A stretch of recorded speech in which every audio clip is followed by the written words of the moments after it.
महाराज जी, मैंने संकल्प लिया था बाबा विश्वनाथ जी के सामने कि ब्रह्मचर्य नष्ट नहीं करूंगा, लेकिन कुछ महीने में टूट गया। हे प्रभु बचा लो, क्या भगवान मुझे माफ करेंगे? अभी संकल्प से काम नहीं चलता, सावधानी से काम चलता है। अगर आप हस्त मैथुन का अभ्यास दृढ़ किए हैं, आप मोबाइल में गंदी बातें देखते हैं, आप गंदा संग करते हैं, गंदा आचरण छोड़ो। कसम संकल्प नहीं करना चाहिए, कसम नहीं खानी चाहिए।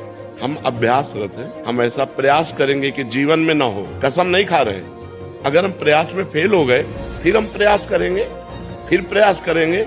ऐसे करना चाहिए, कसम नहीं खानी चाहिए। कसम किसी बात की नहीं खानी चाहिए। कसम बिगड़ैल में नहीं खाई जाती, कसम बनने पर खाई जाती है।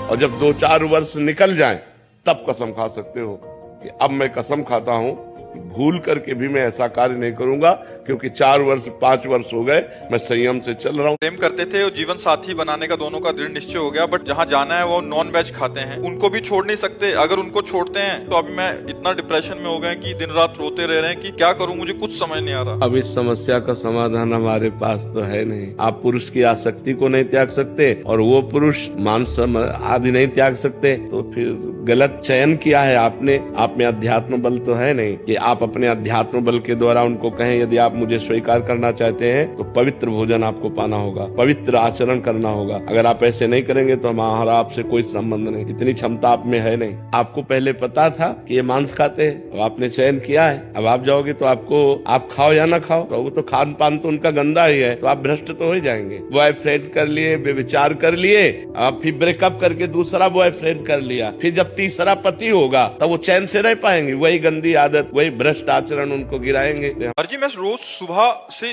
रात तक दुकान पर होता हूँ, ज्यादा तीर्थ गंगा स्नान इत्यादि ज्यादा नहीं कर पाता। दूसरों को लेकर ख्याल आता है कि काश हम भी ये सब कर पाते। ये इस विचार से कैसे मुक्ति पाएं? आप दुकानदार हो तो बहुत बढ़िया समय आपको मिलेगा।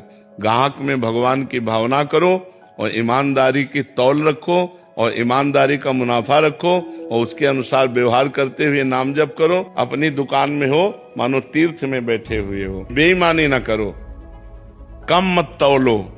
जो भी व्यापार कर रहे हो बिल्कुल शुद्ध व्यापार करो कि भाई 100 का लाए 100 का देते हैं। इसमें कोई बेईमानी नहीं है, क्योंकि हम व्यापारी हैं, हमारे परिवार है, उसी से चलता है परिवार। जितने भी तीर्थ है वो सब तीर्थपाद भगवान के हैं, और जब आप नाम जप करोगे तीर्थपाद भगवान का तो आप परम पवित्र हो जाओगे।